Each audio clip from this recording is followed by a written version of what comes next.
You were not born to feel lost, anxious, and invisible. This is what the world has trained you to be, that has molded you to be. This is not who you are. This is not your true identity. Deep down, there's an identity that we were meant to live. If you're tired of pretending to be this other person, and you're tired of the world covering up your true potential, then listen to what I'm about to say. I'm going to tell you a story from about 3 days ago. So at my work, I work as a wedding server, right? And I'm not the most talkative person, you know. They're usually talking about very like empty things, I would say, very like degenerate things, like stuff I can't really relate with. Like, I'm not saying I'm like better than these people, but I try to talk and I try to be more talkative, but I can't just really like insert my thoughts on the topics because they're not what I do. You know, they always talk about drinking, smoking. I don't do any of that. So I thought to myself, I'm gonna start like an actual intellectual conversation with the whole workplace, right? You know, a conversation that actually means something. But I started a real conversation with one of my friends. It started with seed oils, right? I told him that I was cutting seed oils out of my diet, and he was very opposed to that. He didn't think seed oils were a bad problem, and I had to explain to him what seed oils were. But we ended up getting to purpose. The problem was that he believed that becoming the best version of yourself was useless. You know, living a life of instant gratification, doom scrolling, junk food is the best way to live because we could just die at any point. That was his point of view. And the scary part is that that's normalized now. That is what the masses think. I believe we live in an upside down world. I believe that society is so cooked. Society is forging us to live with like anxiety and stress. And I just want to say, if you're going through something, if you're going through anxiety and you feel lost, you feel purposeless, this is not your fault. This is society's fault, but you just have to break out of that. So I had this realization, you know, while I was talking to him, while I was having this very intellectual conversation, I started to see like a version of myself inside of him that like I used to be. I started to see the version of myself that was covered by fear, that was covered by all these distractions, all this noise.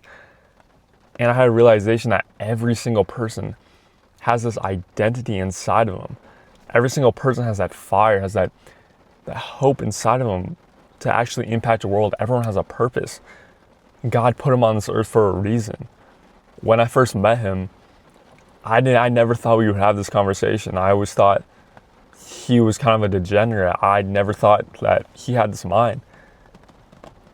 And that is the scary part because everyone is so covered up by this distractions.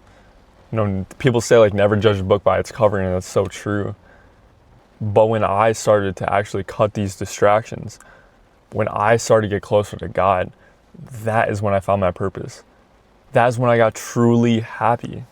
So people think that living this like perfect lifestyle is not worth it because we could just die at any point. You know, don't let being perfect get in the way of being good. And that's a good idea to have, but embodying that identity, that version of yourself that you want to become, you will always be happy. Happiness will follow. Okay, you're not living a perfect lifestyle, you're just becoming the best version of yourself. You're building a vessel, a machine that God can work through to fulfill your purpose. My purpose right now is to become the best version of myself, to evolve into the best identity I possibly can, so I can help other people, so I can actually fulfill my purpose. I was so lost my whole life. I felt like I was broken. I felt like I was cursed with this life.